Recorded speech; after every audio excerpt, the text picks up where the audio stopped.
Graças a Deus por isso. Eu quero, bem rapidinho, o Gabriel já começou lá a assar a carne para nós. Eu quero que a gente leia alguns textos bíblicos. Vocês lembram, né? A semana agora, domingo, nós falamos sobre o terceiro mandamento, né? Não tomar o nome do Senhor em vão. E eu expliquei o que é tomar o nome do Senhor em vão, formas em que nós tomamos o nome de Deus em vão, e as formas ou duas possibilidades em que nós temos, que podemos usar o nome do Senhor e que não é tomar em vão, né? É algo piedoso, algo justo. E eu quero que a gente analise um pouquinho agora, aplicando para nós esse mandamento e o princípio que há nele. Vamos ler o texto? É Êxodo 20. Mas eu quero que vocês deixem a Bíblia aberta e a gente vai percorrer agora, de início, 4 textos. Ao passo que a gente for lendo, vão tentando acompanhar a linha de raciocínio que eu estou tentando criar aqui, tá? Êxodo 20, verso 7. Acharam aí, Dani e Dilmar? Pode ler. Não tome o nome do Senhor, seu Deus, em vão, porque o Senhor não terá o inocente o que tomar o seu nome em vão. Leandro, lê para nós Mateus 6, 9. Enquanto vocês vão achando aí, Mateus 6, 9. Então, não pode tomar o nome do Senhor em vão, né? E Deus mesmo está falando, eu não vou ter por inocente quem tomar meu nome em vão. Ou seja, não tem desculpa. Não tem desculpa. Quando a pessoa toma o nome de Deus em vão, perdeu a inocência. A primeira vez que tomou o nome do Senhor em vão, a inocência foi, tomou asas e voou. Não tem desculpa, não tem o que fazer. Óbvio, tem arrependimento para isso, mas a questão é que nós temos que tomar muito cuidado com o nome de Deus. Ele não é um nome qualquer, né? No final do sermão eu falei, cara, se for para injuriar alguém, se for para difamar algum nome, enfim, tornar algum nome comum, pega o meu nome, o Dilmar, pega o Tiago, qualquer nome, menos o nome de Deus. O nome de Deus é supra-santo, ele é santíssimo, ele é exaltado, ele está acima de qualquer cogitação. Então, a gente tem que tomar muito cuidado com isso. É por isso que eu quero que vocês tomem muito cuidado com piadas quando tem o nome de Deus envolvido, memes, os rios, sabe? Enfim, todo cuidado é pouco porque a gente está lidando com o nome mais santo que há. O nome mais exaltado que existe. Ok? Achou aí? Pode ler. Portanto, orem assim: Pai nosso que está nos céus, santificado seja o teu nome. Então, se a gente não pode tomar o nome de Deus em vão, e eu expliquei no primeiro sermão, um dos pressupostos dos mandamentos é, se algo é proibido no mandamento, o contrário dele é ordenado. Não faz tal coisa, então o contrário daquilo é faz. Se nós não podemos tomar o nome de Deus em vão, o contrário é santificado seja o nome do Senhor. Nós temos que santificar. Santificar é separar. É um termo oriundo da agricultura, enfim. É podar e separar, tirar, ok? Imagina então, tu tá aparando lá o teu jardim, cortando alguns galhos que tem na árvore. Quando tu corta o galho e tira fora, aquilo ali foi santificado. Isso é santificar, é tornar separado, diferente. Então, quando nós vamos santificar, e agora domingo que vem que a gente vai falar sobre o quarto mandamento, né? Domingo que vem a gente vai falar sobre santificar o dia do sábado.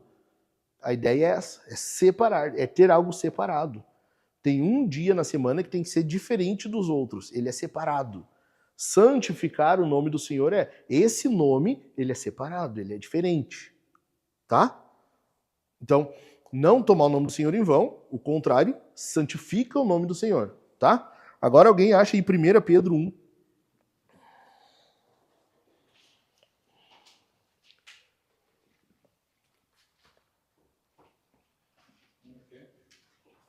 Achei.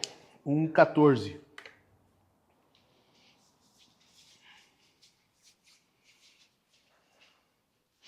Pode ler o verso 14 aí do capítulo 1. Melhor. 14, 15 e 16.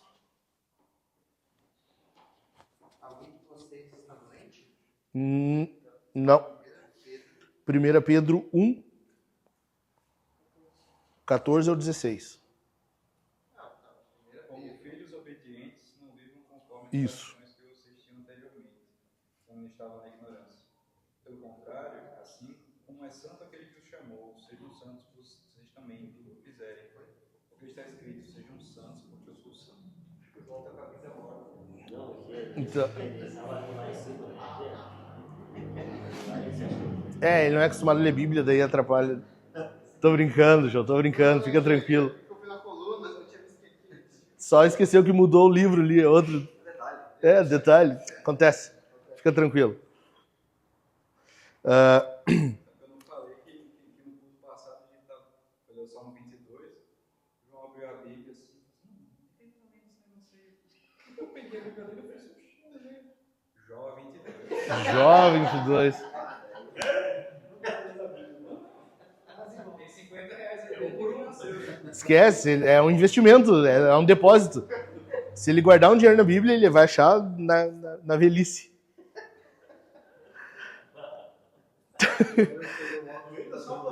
Não pode tomar o nome do Senhor em vão.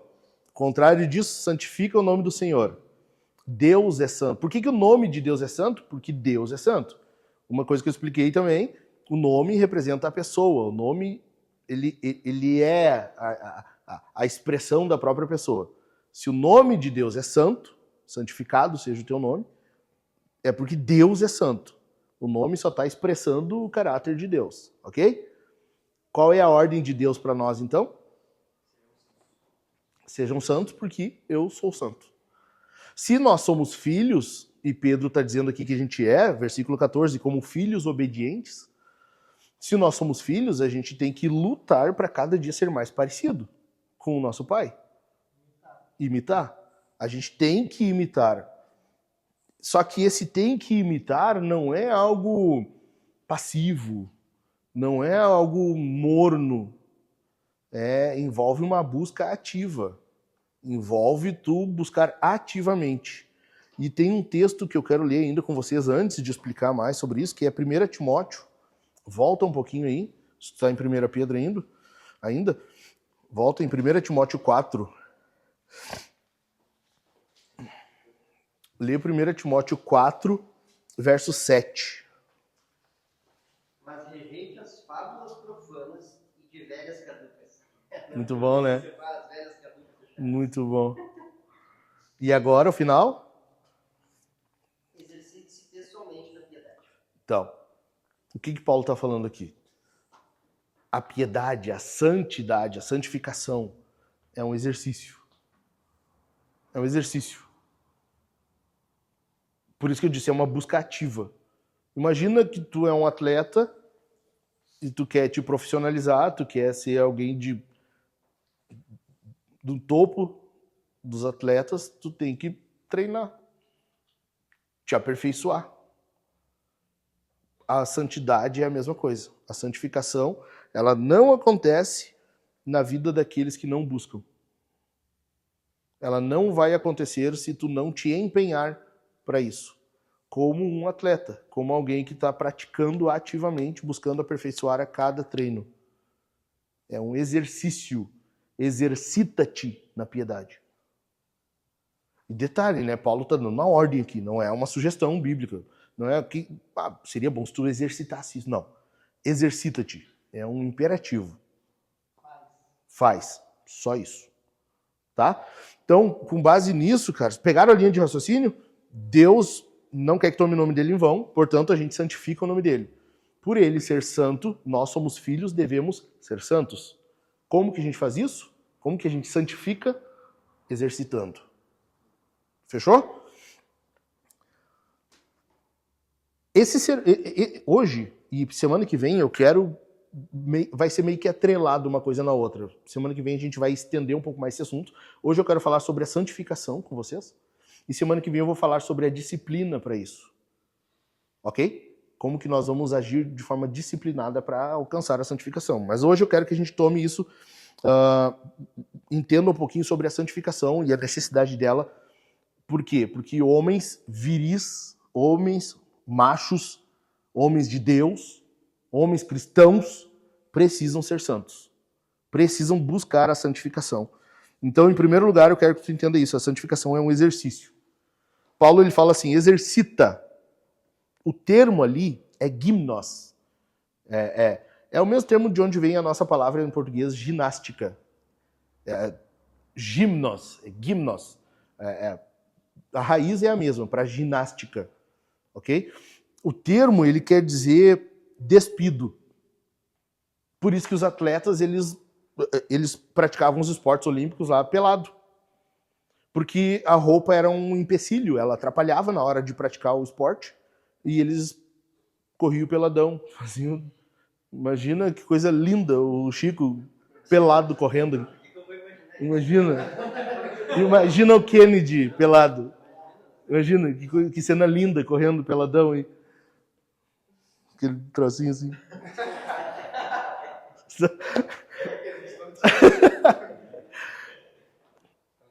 Por que eles faziam isso? Porque era um empecilho. A roupa era um empecilho.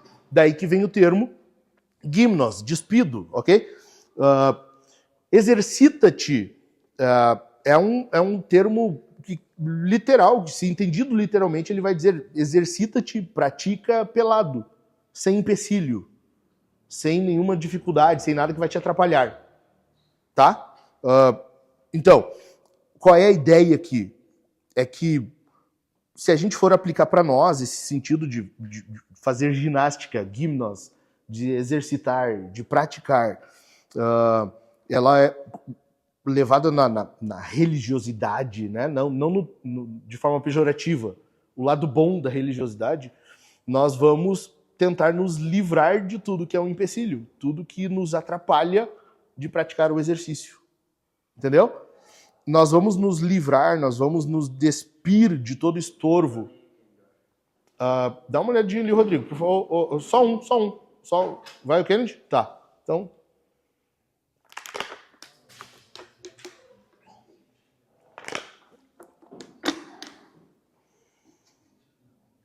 Não tem problema. Não quer dizer.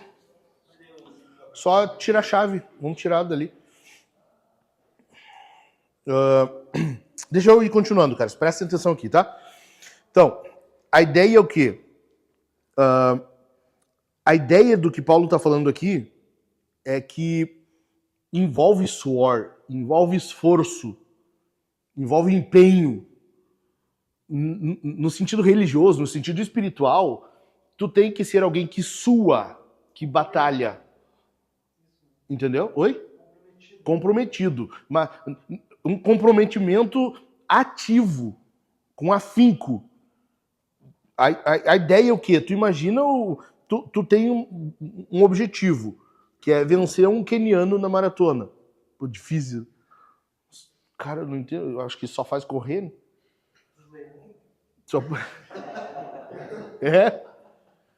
Então, sabe que a ideia pra isso é o quê? Tu sempre levar um bom par de tênis junto, né? Sabe, né? Não sabe? Não sabe? É que assim, tinha dois caras na selva africana, na savana africana, e veio um leão faminto pro lado deles, e o cara saiu correndo. O outro parou e calçou os tênis, bem confortavelmente. E o cara correndo gritou pra ele, por que tu não sai correndo? Vamos! Tu tem que correr mais rápido que o leão. Dele, não. Como não? Não, eu só tenho que correr mais rápido que tu. Boa estratégia. Faz sentido, né? Assim é o queniano.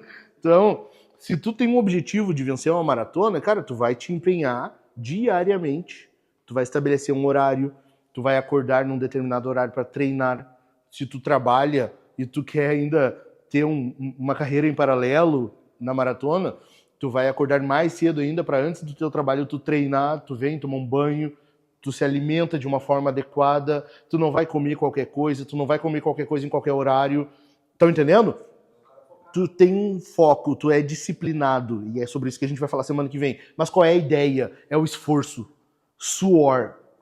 O que Paulo está dizendo aqui exatamente é isso. Exercita-te na piedade, sua, meu.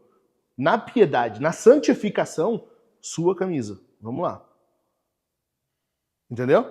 Sua camisa. Não para. Não espera. Vai avante.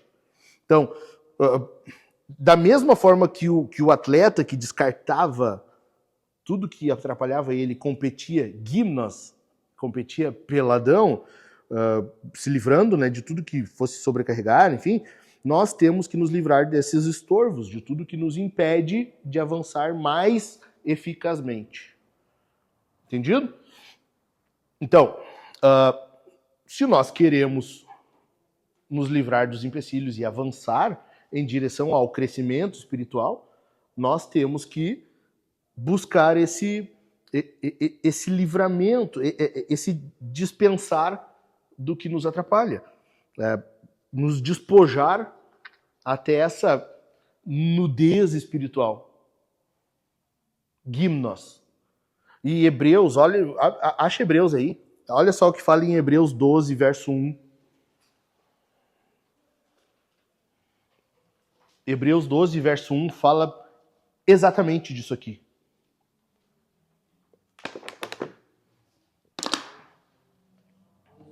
Uhum.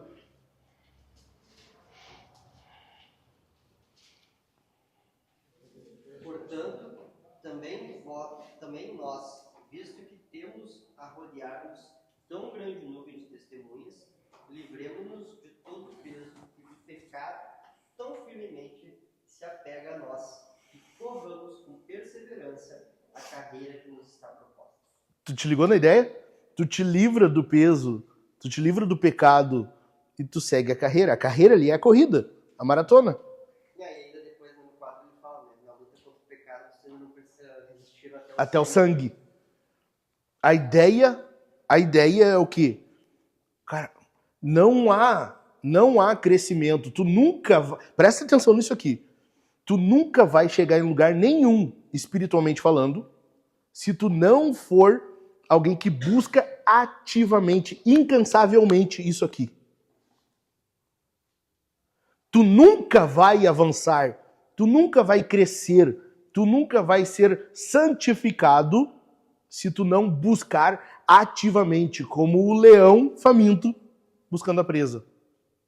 Tu tem que ter esse objetivo e buscar com toda a tua força, com toda a gana que tu tiver. É assim. Não é eu que estou falando, é a Bíblia. A Bíblia está dizendo, cara, é desse jeito. É desse jeito. Eu não sei se vocês repararam, mas os textos que a gente leu no início já fala isso. Olha só, 1 Pedro, capítulo 1, versos 14 ao 16, a gente leu, ó. Como filhos obedientes, não vivam conforme as paixões que vocês tinham anteriormente, quando ainda estavam na ignorância. Tá vendo? Tu tem que abandonar alguma coisa. Tu tem que abandonar o jeito que tu vivia. Olha o que Paulo falou em 1 Timóteo 4. Antes de dizer exercita-te pessoalmente na piedade, ele disse assim, rejeite as fábulas profanas e de velhas caducas. Tu não entra em qualquer historinha, em qualquer discussãozinha para perder tempo. Não, tu tem um foco, tu tem algo. Um objetivo. Então, cara, por causa disso, tu não vai te envolver com qualquer coisinha. Vocês estão vendo?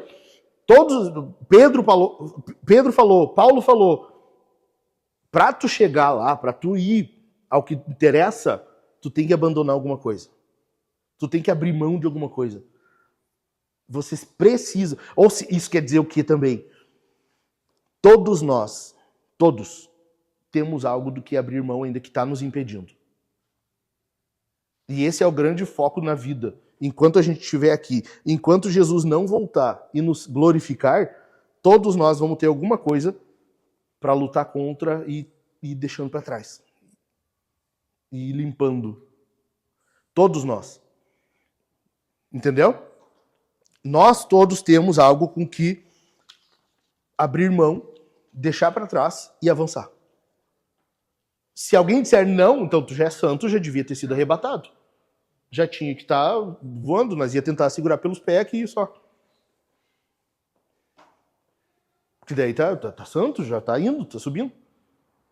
Todos nós temos algo para combater, para lutar contra. O que tu tá carregando que está te atrapalhando?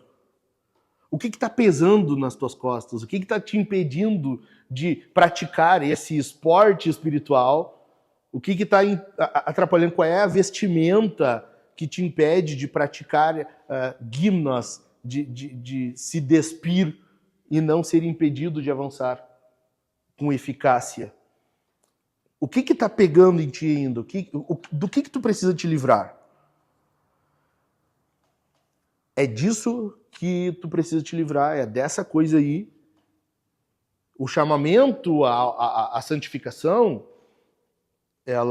ele manda que tu abandone exatamente isso aí.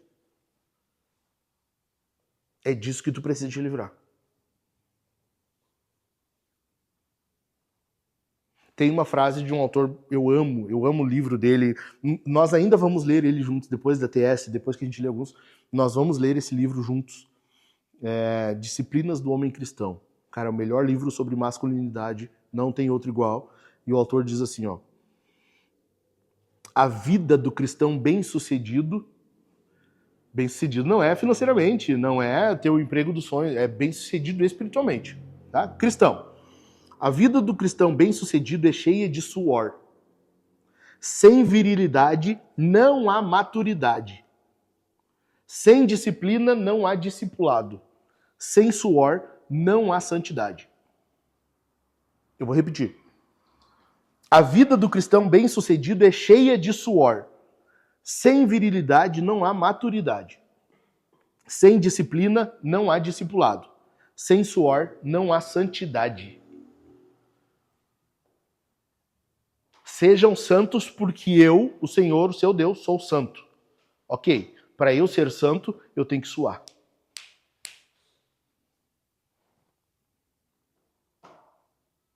Entendeu? Então, primeira coisa, a santificação é um exercício. Ok? Em segundo lugar, nós estamos numa época de homens fracos. A gente está vivendo um período de homens fracos. Por que eu perguntei como vocês estão antes? Cara, vocês viram como tem coisinhas que a gente precisa... O Leandro cansado, né? Eles estão com uma bebê recém-nascida, ainda estão adaptando. Cara, rotina, cansa. Até chegar numa rotina, cansa mesmo. Chico, uma cara de cão que caiu da mudança.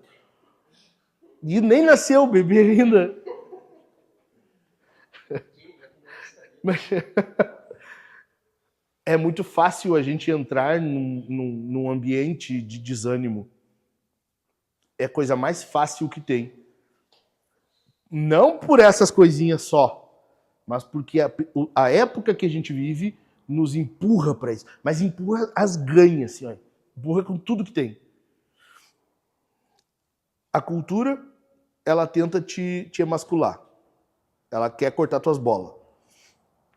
A cultura, o governo, a sociedade, ela vai dizer que tu não é responsável pela tua casa. A paternidade era coisa do passado. A gente está vivendo um outro tempo.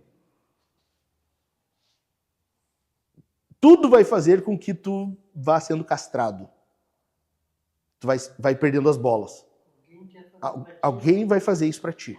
A cultura, o governo, a mídia,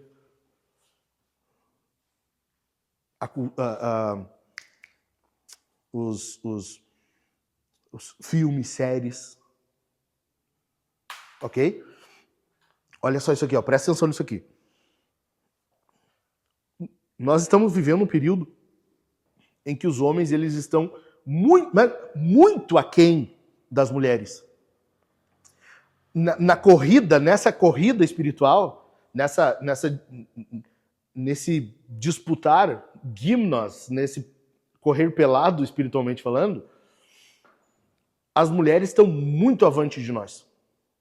Muito. Presta atenção.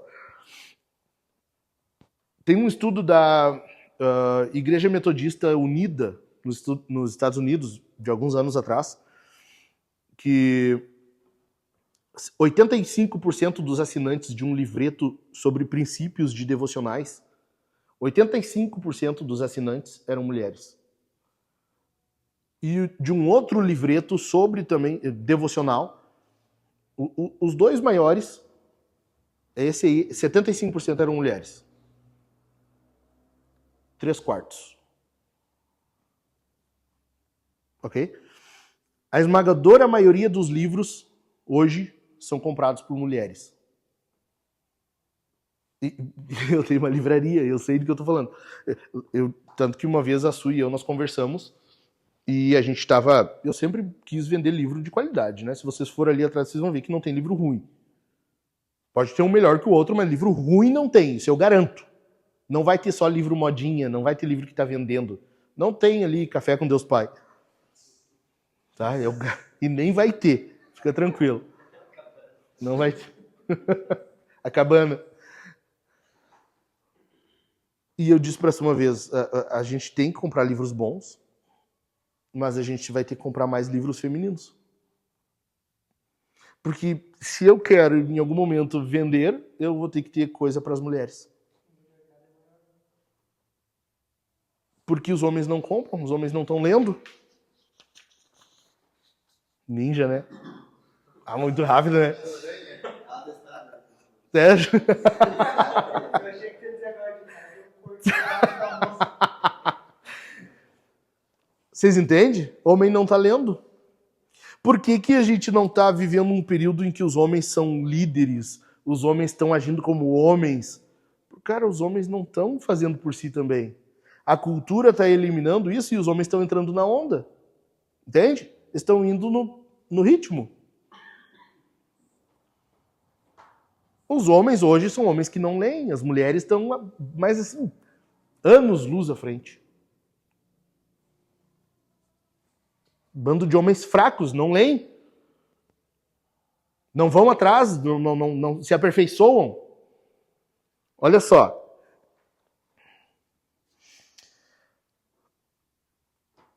As mulheres, elas estão muito mais preocupadas com o avanço espiritual do companheiro do que o contrário. Não, olha só. Quem é responsável pelo pastoreio em casa? O homem.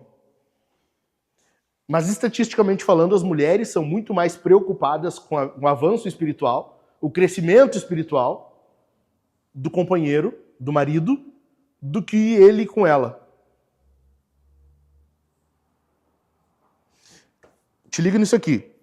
A revista Today's Christian Woman, ela diz que, com base em artigos que ela publica, os artigos sobre desenvolvimento espiritual dos maridos são os que atingem os índices mais elevados. São sempre os mais lidos, os mais buscados. Artigos que tratam do desenvolvimento espiritual, crescimento espiritual do homem, do marido. As mulheres vão e leem. O contrário, não. A época que a gente está vivendo é de homens fracos. Só que, cara, a gente está plantando uma igreja. A gente não pode entrar nessa correnteza aí. A gente tem que ir contra a maré. A gente tem que ir na contramão. Se a gente quer uma igreja forte, uma igreja fortalecida, uma igreja para a cidade, uma igreja que as pessoas olham e lamentam se algum dia a gente se mudar daqui. As pessoas da volta aqui têm que lamentar o dia que a gente sair daqui. Se a gente quer isso, a gente não pode agir assim. A gente não pode agir desse jeito aqui. Vocês estão entendendo? O maior interessado na casa tem que ser vocês. Deixa eu falar para vocês, é legalismo pessoal, tá? Não é regra. Mas vale como termômetro. Cara, eu fico com vergonha o dia na minha casa quando a minha esposa, ou às vezes as meninas dizem, a gente tem que fazer o culto. Eu fico com vergonha. Hoje eu estou derrotado. Hoje o dia foi perdido. Teve um dia... Agora, foi semana passada, acho que foi. Nós saímos de manhã para fazer, não lembro se era uma consulta ou o que era. E aí eu sei que a gente ficou boa parte do dia fora e voltamos à tarde. E quando nós voltamos, uma das meninas disse, a gente não fez o culto ainda. E na hora, assim, cara, eu lembrei... Aí que eu lembrei do culto que eu tinha esquecido. Eu tinha esquecido do culto. Mas que droga. Que droga. Eu tinha que ser o cara que chega em casa, ó, gente, vamos antes de qualquer coisa, nós temos que fazer o culto. Porque é responsabilidade minha, eu vou ter que chegar diante do Senhor e dar conta disso. Eu sou o marido, eu sou o líder, eu sou o pastor. Assim como cada um de vocês é pastor na tua casa. Aqui não tem só 2 pastores, Dani e eu. Tem vários pastores, vários. Cada um é pastor na sua casa. Quem é o mais preocupado lá? Pelo avanço espiritual, pelo crescimento. Quando foi a última vez que tu comprou um livro e deu para tua esposa? Meu amor, lê esse livro aqui. Lê esse livro aqui, eu acho que ele vai te fazer bem. Os irmãos falaram que é muito bom esse livro aí.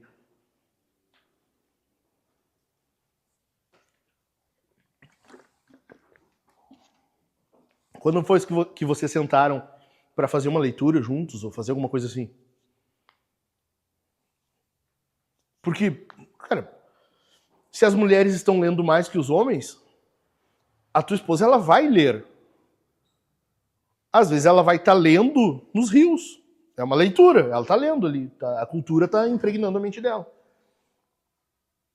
Ela está sendo moldada, ela vai ser ensinada. Os teus filhos, a mesma coisa. E aí, o que tu vai falar para o Senhor quando chegar diante dele? Entende? Porque uma coisa é certa, nós vamos dar conta. Hebreus 13, 17 fala isso. Está falando dos líderes da igreja, eu sei. Mas pega aquilo ali, que é o macro, a igreja local, e agora dissolve, coloca nas casas. Se para a igreja, se isso aqui eu vou ter que chegar diante do Senhor e dar conta por ser o pastor, na casa de vocês é a mesma coisa. Vocês vão ter que chegar diante do Senhor e dar conta da igrejinha de vocês. Entende? A gente não pode agir como esses homens fracos aqui. Não pode. Olha só, em 1990, foi a pergunta, uma pesquisa perguntou se a religião poderia responder aos problemas da época. Na década de 90. Na época, 71% das mulheres disseram que sim. Os homens foi 55%. –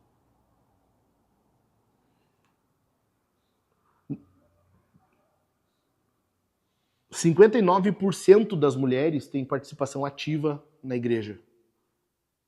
Os homens é 41%.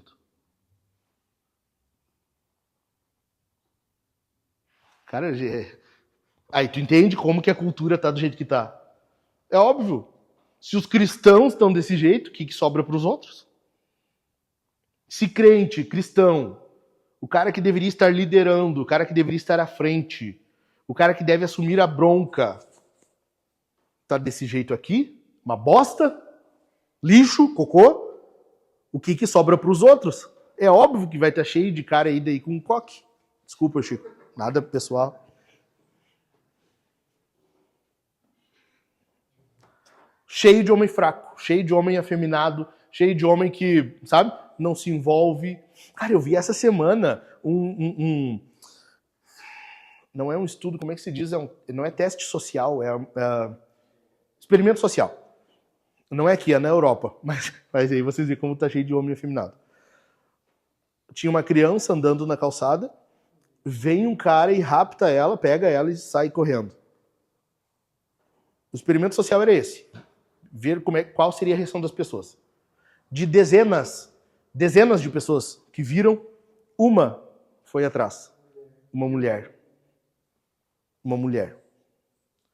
Dezenas de pessoas na calçada, caminhando, andando. Vem, pega a criança e sai correndo.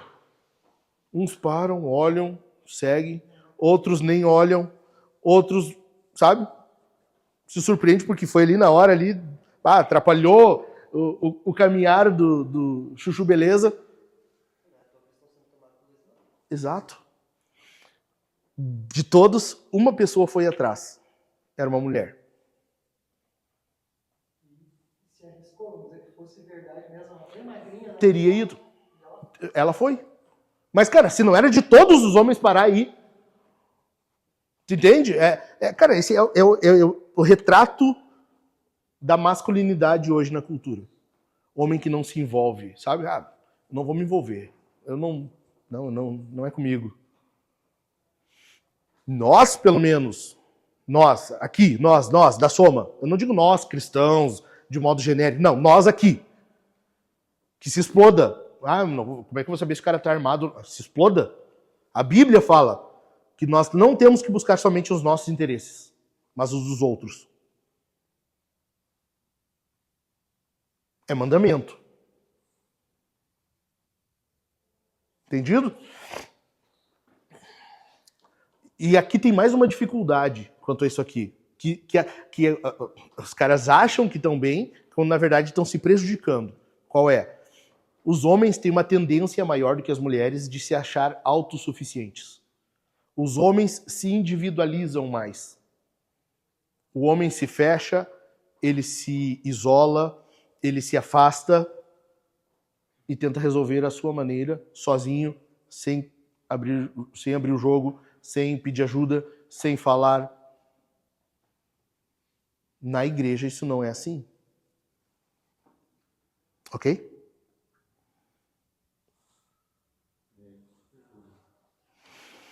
Então, nós estamos vivendo um período de homens fracos. Hoje, mais do que nunca, os homens precisam de ajuda para serem santificados, para serem santos. E é mandamento, sejam santos, porque eu, Senhor, seu Deus, sou santo. Nós precisamos de ajuda mútua. Tá? Não desprezem isso aqui. Não desprezem isso aqui. E para encerrar, olha aí comigo de novo, 1 Timóteo 4.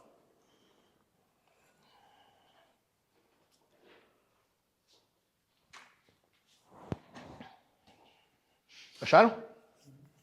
Leia de Chico 7 e 8.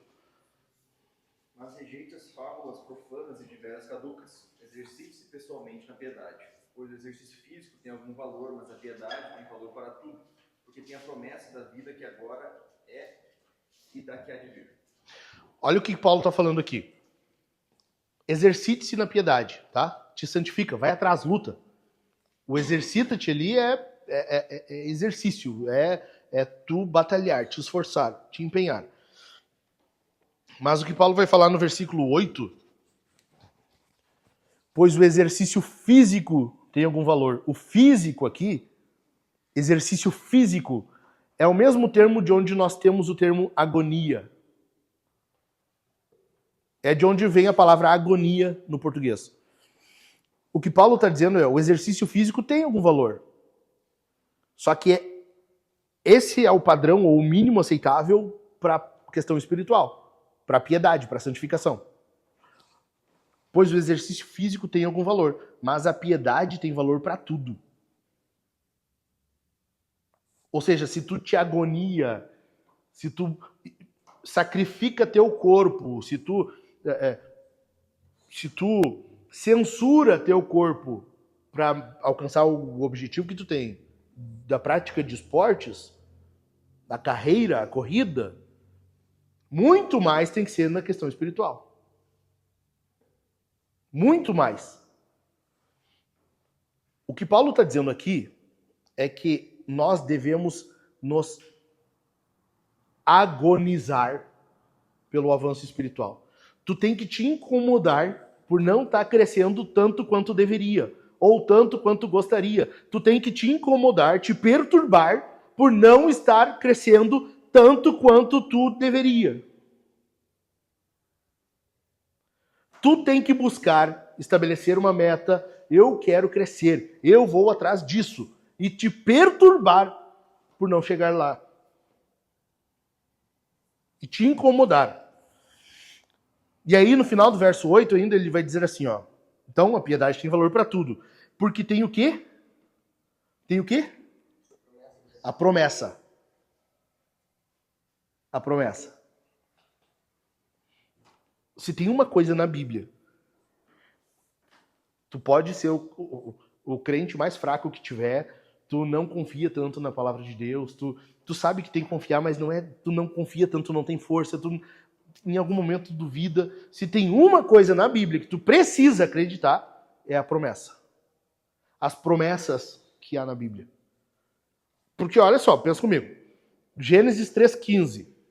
Porque da semente da mulher, né, eu vou levantar vou enviar que vai pisar a cabeça da serpente. É ou não é? É uma promessa ou não é? Ele veio ou não veio? Teve mais promessas cumpridas na Bíblia? Sim ou não?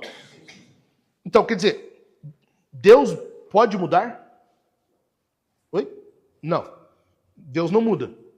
Se ele cumpriu uma promessa, podia ter 100. Se ele cumpriu uma e ele não muda, então quer dizer que todas as outras 99 vão ser cumpridas.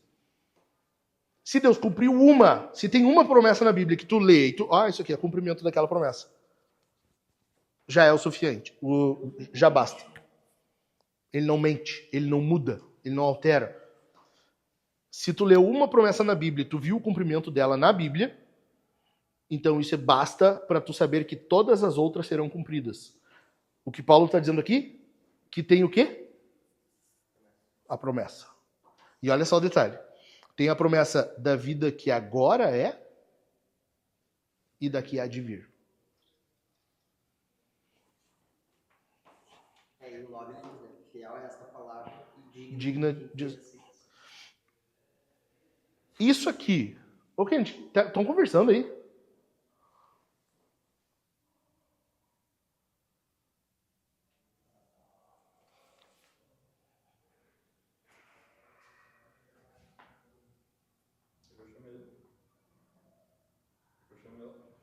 Cara, pede pra ficar um na churrasqueira e os outros entrar no banheiro, ficar preso dentro do banheiro, fazer qualquer coisa se não quer ficar aqui.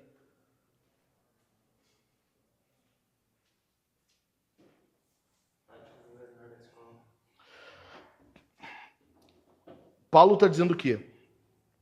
Tem uma promessa para a vida que é agora. Isso é o quê? O que eu falei, é a ajuda mútua. Se nós temos que praticar esse exercício, se nós temos que praticar, isso se dá em meio ao povo de Deus, o corpo de Cristo, em que há fortalecimento mútuo, como filhos, é no plural. Enfim, a Bíblia é cheia de referências falando que o nosso recurso está aqui, tá? Paulo está dizendo que tu tem uma promessa agora. É agora. Esse exercício que tu está fazendo, ele não vai ficar sem resultado. Tu vai praticar, tu vai exercitar, tu vai te esforçar e tem uma promessa. Nessa vida vai haver avanço, vai haver crescimento. Tu vai avançar alguns passos. É uma promessa. Quando tu busca santificação, quando tu busca ela ativamente, com esforço, há uma promessa de Deus de que tu vai receber santificação. De que tu vai alcançar isso que está buscando. Lembra que eu já expliquei algumas vezes aqui, toda bênção na Bíblia ela não é para tu esperar ela passivamente? Lembra que eu já expliquei? Eu falei de filhos, né? Filhos são uma bênção, mas filho tu não fica esperando de braço cruzado, Deus quando quiser manda. Não, tu busca. Tu busca transando e orando por eles. Pedindo. E aqui a gente está vendo mais uma bênção, que é o quê? A santificação, o crescimento. Deus é quem realiza isso em nós. Deus é quem santifica. Mas ele só faz isso para aqueles que estão buscando. Deus não faz... Por isso que eu falei, nós não vamos a lugar nenhum, espiritualmente falando, se não houver esforço, se não houver empenho. Nós não vamos a lugar nenhum desse jeito. Em contrapartida, se nós formos, se nós buscarmos, se nós nos esforçarmos, exercitarmos, há uma promessa para essa vida, para agora.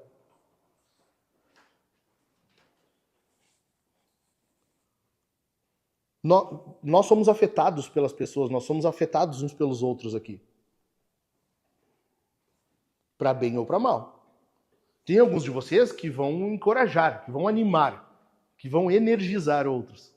Esse cara, ele me anima. Olhar para ele me encoraja. Ver como ele age, como ele busca. Mas o contrário também acontece. Tem alguns aqui de nós que só em olhar tu vê uma cara de pinto murcho já desanima, sabe? Já, puxa vida, é sempre uma história triste. É sempre um, sabe? Ah, chega, o cara brocha, se tu tá perto da tua mulher na hora, tu vê, lembra dele, mas tu brocha na hora. Na hora, não, desiste, amor, vamos tentar amanhã. Não tem como. A gente influencia uns aos outros, a gente encoraja, a gente tem essa influência para bem ou para mal. Entendeu? A gente pode, nós somos afetados, a gente pode servir como um bálsamo ou como um vinagre nos olhos. E aí? Entendido? Entenderam isso aqui? Então, a disciplina, a santificação, elas sustentam essa promessa que é para essa vida. Mas não só isso, para a vida futura também. Lembra daquela frase do gladiador? Eu tomei nota aqui. O que fazemos em vida ecoa na eternidade. O que nós fazemos aqui ecoa na vida futura. É isso que Paulo está falando, cara. Em outras palavras, Paulo, a gente não pode escrever assim. Tá, então escreve. Lembra? Vocês não lembram aquele meme que tinha? Escreve o que fazemos em vida ecoa na eternidade. Paulo, não. Isso aí já foi dito pelo Máximos. Tá, então escreve. Porque tem a promessa da vida que agora é e da que há de vir.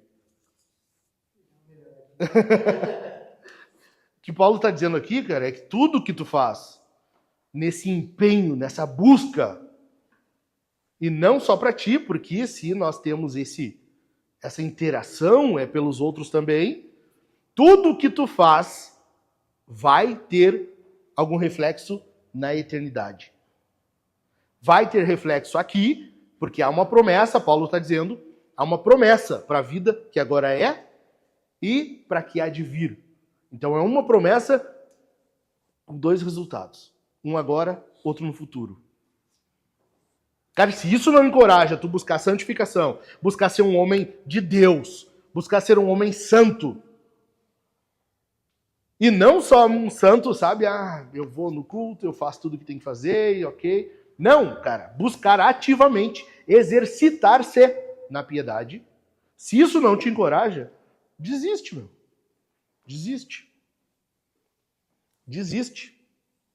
Se saber que o que tu faz buscando a santificação tem promessa de Deus para agora e para a vida futura, se isso aqui não é suficiente para ti, larga de mão. Vai putear, vai fazer qualquer outra coisa. Isso aqui não é para ti. Entendeu? Vamos encerrar. 1 Coríntios 15, verso 58.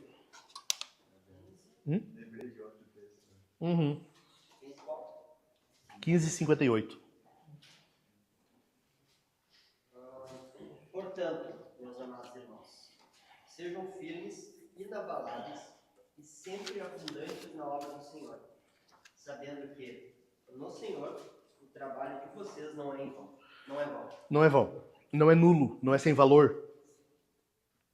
Lembra? Tomar o nome do Senhor em vão, tornar ele comum, sem valor, sem peso. Assim é o trabalho. Teu trabalho não é vão quando é feito no Senhor. Todo trabalho no Senhor não é vão.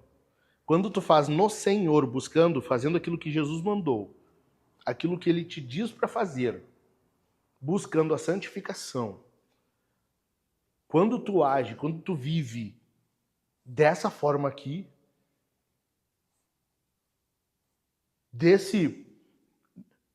nessa busca ativa, nesse exercitar-se na piedade, não é vão. E tem coisas que vão fazer de tudo para te fazer desacreditar disso. Ou tu vai achar que tu tá fazendo para nada. Ah, mas Eu faço e não muda nada. Ou tu vai achar que ninguém tá vendo. Ou então tu vai achar que tu é um idiota. Pô, mas só eu faço, só eu busco, só eu me esforço, só eu me dou pelos outros, só eu busco ajudar os outros. E o diabo sempre vai vir com uma mentirinha, com uma flecha, com um dardo inflamado, para fazer parecer que de fato é bem assim. Tá vendo aí, ó? Tu é o que mais se esforça. Tá vendo? Tu é o único que chega no horário. Os outros sempre atrasam. O que tu quer? É meio idiota.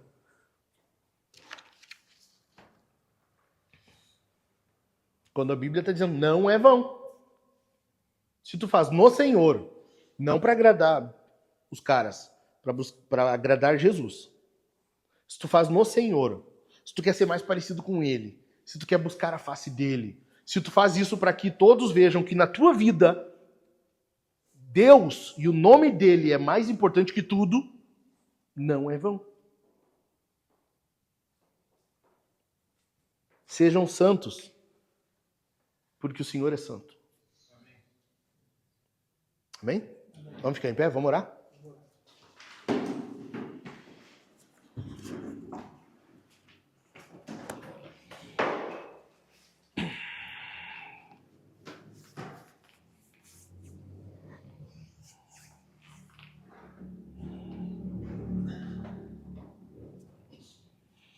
Pai, obrigado por estes caras que eu te louvo pela vida de cada um deles e eu peço, Senhor, que tu venha abençoar a eles, a mim, a nós, para que essa nossa busca pela santificação nunca venha a ser desanimada, frustrada, nunca venha a ser, Senhor, saqueada ou manipulada pelo diabo. Ó, Senhor, olha para nós e ajuda-nos para que essa busca por santificação seja sempre constante e crescente. Que nós venhamos crescer, Senhor. Que nós venhamos ser tornados mais parecidos com Jesus a cada dia. Molda em nós, Senhor, a tua imagem, a imagem de Cristo. Cria em nós, Senhor, um coração como o coração de Cristo. Faz de nós homens santos, homens piedosos, que nós venhamos nos exercitar na piedade. Que nós venhamos nos exercitar por buscar a santificação, por buscar sermos mais parecidos contigo. Ajuda-nos, Senhor, enche-nos, capacita-nos do Espírito Santo. Derrama do teu poder sobre estes homens aqui, para que venham ser homens diferentes dos homens da cultura, homens diferentes desses homens fracos que nós temos visto hoje em dia, homens que não sejam moldados pela cultura e pelo mundo, mas que sejam homens santos, viris, homens que buscam a tua face, homens que não se deixam esmorecer pelo que a cultura prega, pelo que os colegas de trabalho dizem, por aquilo que todos os outros querem que façam e sejam. Em nome de Jesus eu te peço, Senhor, abençoa estes caras com afinco, com destreza espiritual. Em nome de Jesus, que nós venhamos nos despir, deixar para trás tudo aquilo que nos impede de avançar. Em nome de Jesus. Em nome de Jesus. Eu também te agradeço, Senhor, pelo alimento. Obrigado pela carne, obrigado por aquilo que vamos comer. É o Senhor que coloca a nossa mesa e que nós possamos comer e ser gratos a Ti sempre, até o fim, até o dia em que estejamos à Tua mesa para participar contigo daquela grande ceia, daquele grande banquete. Em nome de Jesus, muito obrigado, Senhor. Amém.